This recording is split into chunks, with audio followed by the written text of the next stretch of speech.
Hi, you guys. Welcome to Audrey's reading area on this fun day, Monday.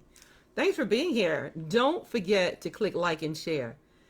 Don't forget to go to YouTube, look for Audrey's reading area, and smash that subscribe button. Alexa, what time is it? The time is 8 p.m. Alexa, what time is Audrey's reading area? Audrey reads in her area live at 8 o'clock p.m. Live at 8, you guys. Live at 8. I'm reading about the critters. I have on a gremlin shirt today, but let's be clear. They are the critters. The critter kids. The mummy's curse. They are the critters. I just have on a gremlin shirt. Coinkydink. Coincidence. All right, you guys. Thanks for being here. Shout out to my grandbabies, Korea, Sanaa, David the Third, and Kaden. I love y'all. I miss y'all. All right, everybody. I'm going to jump right into this book and listen up. This book is written by Mercer Mayer. Mercer Mayer's Elsie and the Critter Kids, The Mummy's Curse. The Mummy's Curse. The Mummy's Curse. Y'all hear? Y'all hear me? So take a look. Whoever removes the pendant from the mummy's tomb shall be cursed. Okay, we won't remove this pendant. So the legend goes, Elsie crept closer to the tomb. He just wanted to get a look at the mummy, but now the pendant's missing. Can Elsie escape the curse of the mummy's tomb? Written by Erica Farber, J.R. Sansevere. Well, it says on the back. I thought it was a Mercer Mayer's book. I guess he's the critter, but it says written by Erica Farber / J.R. Sansevere or Sansever. All right. It is a golden book. It doesn't say who did the illustrations, although I was trying to find out. I guess one of them. Printed.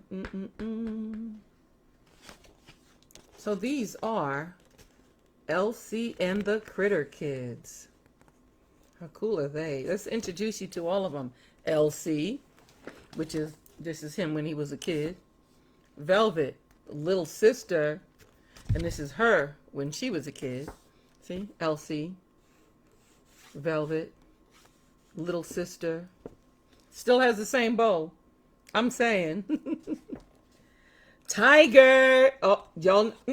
Should I bring my tiger in on this? Should I bring my tiger? We'll just hold tiger right here until we introduce you. Cool Bear, Slick Rick, Susu.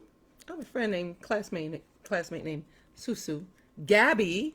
Shout out to you, Gabby. Timothy, Gator, Flex, and Henrietta. Check them out. Yes. Elsie and the Critter Kids. So Elsie and the Critter Kids were going on a field trip to the Critterpolitan Museum. Instead of the Metropolitan Museum, it's the Critterpolitan Museum. Class, I expect you to be on your best behavior today, said Mr. Hogwash. Yes, Mr. Hogwash, everyone said, except for Elsie. He was busy reading a comic book and eating some chewy chews. Can I have a chewy chew, Gabby asked. Here, said Elsie, taking one out of the box. Hey, what comic is that? Asked Gabby. The Curse of the Mummy's Tomb, answered Elsie. Listen to this. Whoever opens the mummy's tomb and takes the pendant shall be cursed. That is so dumb, Gabby said. Elsie didn't think so. He wondered if the mummy in the museum had a curse on it too. Oh. Elsie's class got to the museum early. Elsie, will you take our picture? Susu asked. She and Gabby stood in front of the fountain. Okay, said Elsie. Susu handed him her camera. Elsie clicked it just as two figures walked right in front of him. Photobomb, right? That's what we call it now. Photobomb. Dun, dun, dun. Hey, you messed up our picture, said Gabby. We are sorry, miss, said the shorter critter. Let's go, Hans. But what about the picture? Asked Hans. Forget it, said Franz to Hans. They're just a bunch of kids. Uh-oh. Sounds a little suspicious, don't you think? As soon as the museum opened, Mr. Hogwash led the class into the grand hallway. On your right, you will see the famous statue of Venice de Gator, said Mr. Hogwash. A relative? Asked Henrietta, looking at Gator. Beats me, said Gator. Suddenly, something bumped into Elsie. He knocked into a suit of armor and fell to the floor.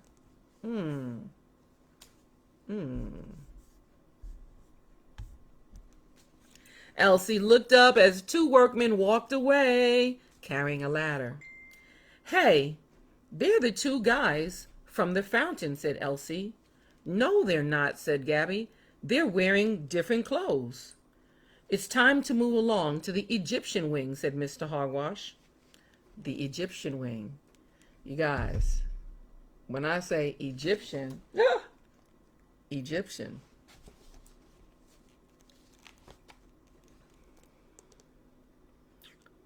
They're going to the Egyptian wing. So these are the two guys carrying the ladder. Guess they changed their clothes, huh?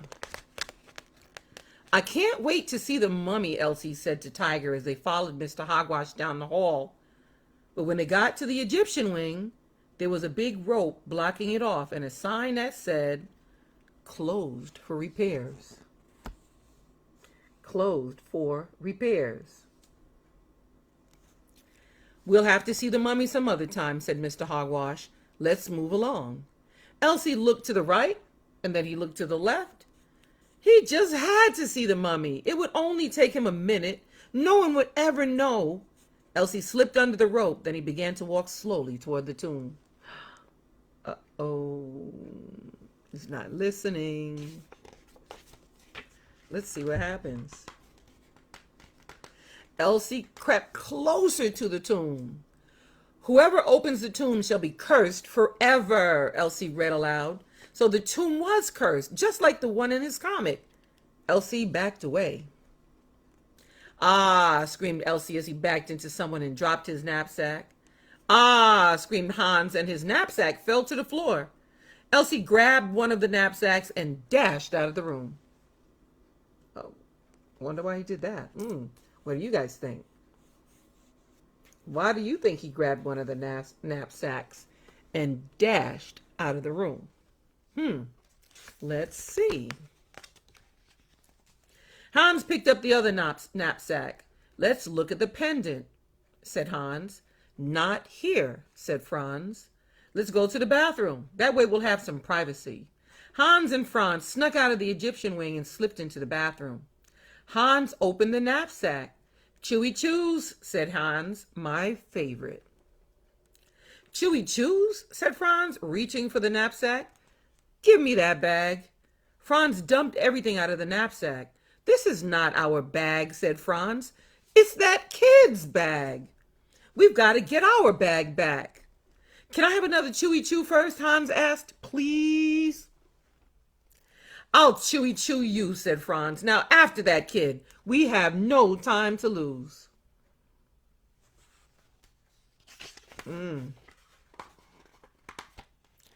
Hans and Franz spotted Elsie eating lunch.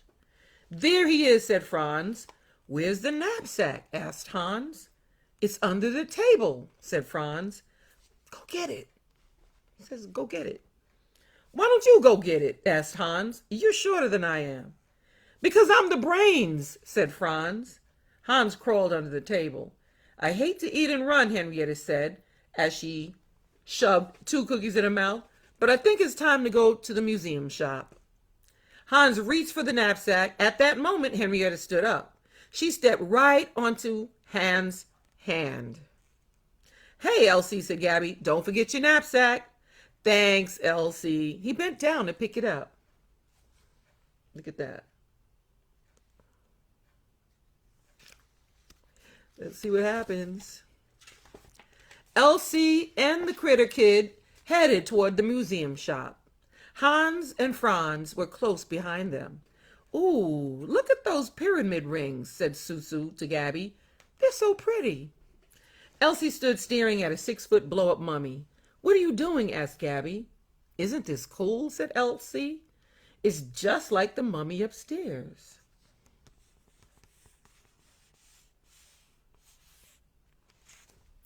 "How do you know?" asked Gabby. "We didn't see any mummies today." "I've got to get this," said Elsie. "What are you going to do with a blow-up mummy?" asked Gabby. "Can I help you?" asked the sales critter. "Yes," said Elsie. "I'll take one of these."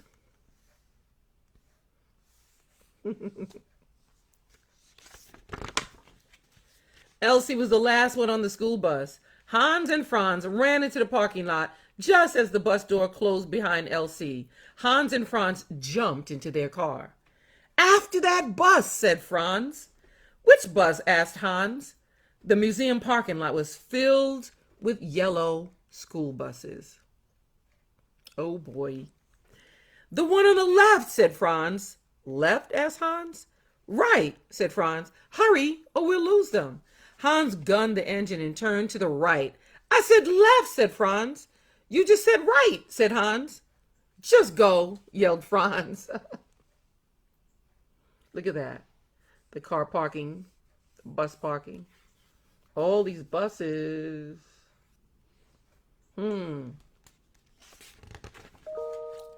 That night, Elsie and little sister were watching TV. Suddenly, there was a news flash.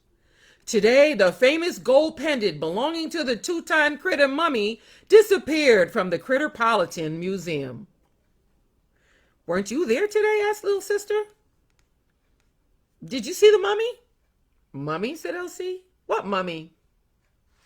Meanwhile, Hans and Franz were parked outside Elsie's house.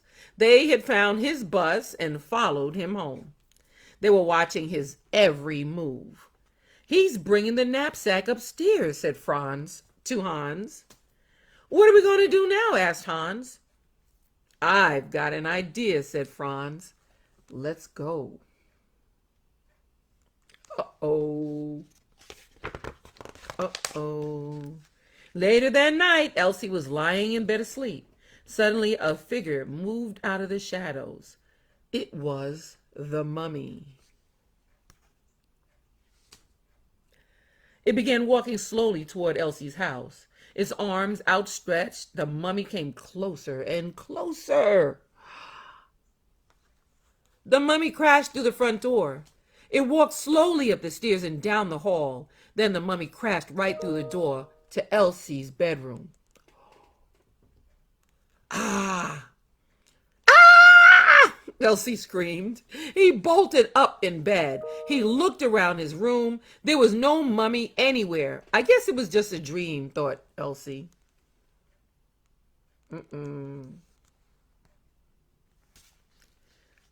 We'll see. The next morning, Elsie was sitting in class. He was trying to forget all about the mummy and the missing pendant. "Pass your homework to the front of the room," Mr. Hogwash said. Elsie opened his knapsack and reached inside. His notebook wasn't there. "Mr. Critter, where's your homework?" asked Mr. Hogwash. Elsie put his hand into the knapsack again. His fingers touched something cold and hard. He pulled it out. "Oh, no," said Elsie. "The mummy's pendant." "Since you are so interested in mummies, Mr. Critter," said Mr. Hogwash, "you can write a 100-word essay about them." Great, great, thought Elsie. The mummy's curse has already begun. I guess if he had listened, right? He had just listened. Meanwhile, back at their hideaway, Hans and Franz were hard at work. Franz was wrapping bandages around Hans. "Why do I have to be the mummy?" asked Hans. "Why can't you be the mummy?" "Because you're bigger," said Franz. "You'll make a much better mummy." But what about the real mummy? Asked Hans. What if he sees me? Don't be ridiculous, said Franz. There's no such thing as walking mummies.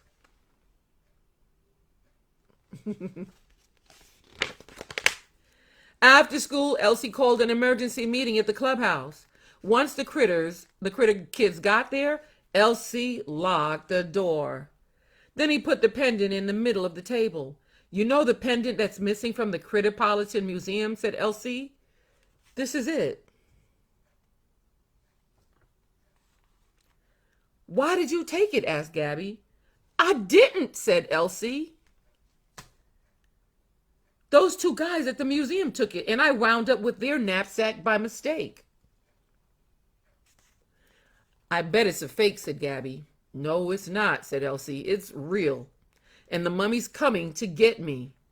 I think Elsie might be right, Timothy said.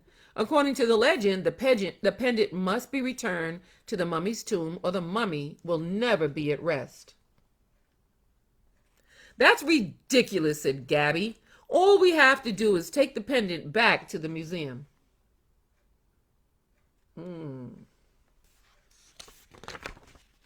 Henrietta hurried down the sidewalk toward the clubhouse. She noticed a car parked right in front of Elsie's house. Sitting in the front seat was a mummy.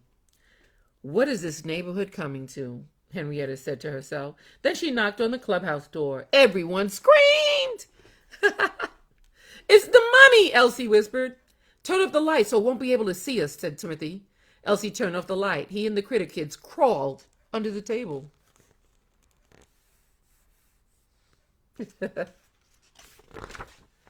Hey, anybody there? Henrietta called. I thought we were having a meeting. Is that you, Henrietta? Elsie asked. Yeah, she said. Let me in. Elsie opened the door.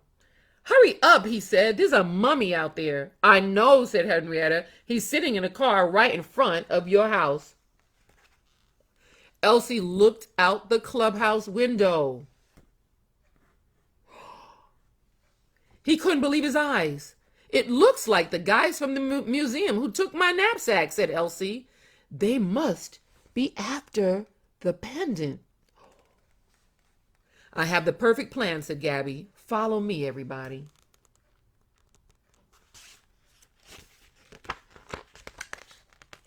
Elsie and the critter kids followed Gabby out to Elsie's driveway. Oh no, here comes the mummy, screamed Gabby. Quick, Elsie, she whispered. Here's the knapsack. Remember, look scared. How you look scared? What do you do when you look scared?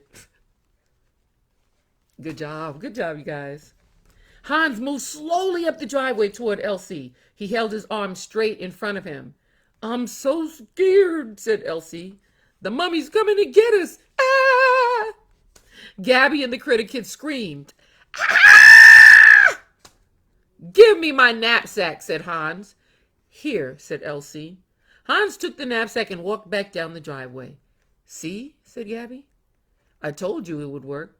Now for part 2 of the plan. Uh-oh. Hope he gets his knapsack back. It had his homework in it, right? On the way back to their hideaway, Hans and Franz changed cars in case they were being followed. Then he stopped at Mick Critter's. You were right, said Hans, eating his burger in one bite. The kid handed the knapsack right over. Are you going to eat your french fries? Yes, I am, said Franz, and I'm not sharing with you. Let's look at the pendant, said Hans. Franz opened the knapsack. Hey, he said, there's no pendant in here. It's just a rock. You nincompoop. Those kids fooled us. I did what you said Hans. It was your idea, you know. We've got to get that pendant, said Franz. Uh-oh. Uh-oh.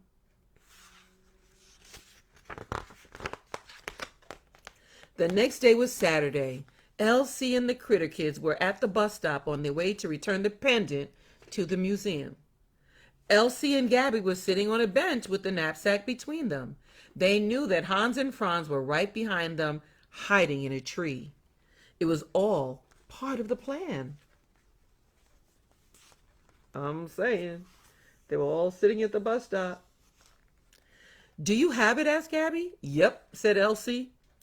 He took the blow-up mummy out of his knapsack and handed it to Gabby. Just then the bus pulled up. Elsie grabbed the knapsack and got onto the bus with the rest of the critter kids. Drat, said Franz. After them, Hans. Oh. As soon as Elsie and the critter kids got to the museum, they split up. Elsie headed up the stairs to go inside. The critter kids hid behind a statue in the parking lot just as Hans and Franz arrived. Hans and Franz got out of the car and ran up the steps after Elsie. Elsie moved slowly toward the mummy's tomb. He stopped in front of it. He pulled the pendant out of the knapsack. I'll take that, a deep voice suddenly said. Elsie turned around. It was Hans and Franz. Franz grabbed the pendant out of Elsie's hand. Then Franz and Hans took off down the stairs. He grabbed it, and they took off down the stairs. Meanwhile, back in the parking lot, Tiger was blowing up the mummy.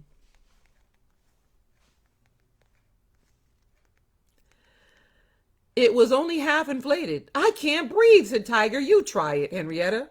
Henrietta grabbed the mummy and blew as hard as she could. The mummy inflated in a minute. Okay, let's do it, said Gabby. She opened the back door to Hans and Franz's car. They put the blow-up mummy in the back seat and then hid behind another car. A few minutes later, Hans and Franz ran down the museum steps. Then they got into their car. Finally, the pendant is ours, said Franz. He started the car and looked in the rearview mirror. Ah! He screamed. The mummy! Hans and Franz jumped out of the car.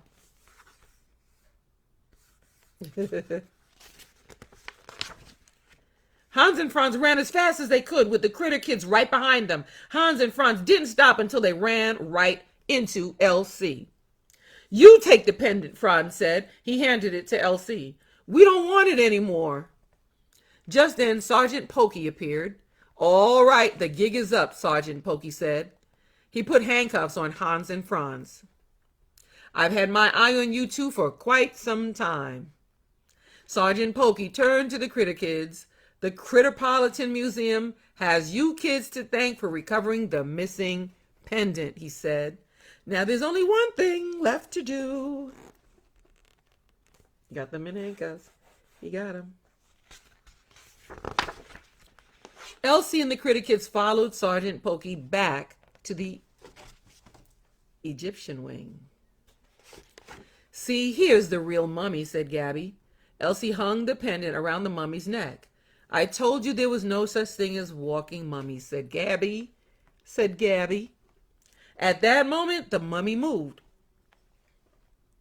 Hey, did you see that? Said Elsie. What? Asked Gabby. Oh, nothing, said Elsie. The mummy winked at him. Let's go. I think the mummy's finally at rest. The end, you guys. Aw, I had fun reading this. I hope you guys had fun listening to me read it. Shout out to my mom. My mom is here listening to me read, showing all this love and support. Yes. Shout out to you, Mom. Thank you for always being here. Shout out to Victoria and Elide. All my peoples. Yes, those are my people that share my videos all the time. Please share my videos. Yes. Don't forget to, click like and share. Don't forget to go to YouTube, look for Audrey's Reading Area, and smash that subscribe button for me. Smash that subscribe and share my video. Well, all right. I'm so glad we had this time together. See you tomorrow, you guys, here at Audrey's Reading Area, live, Live, live at 8 tomorrow. See you then. Audrey's Reading Area.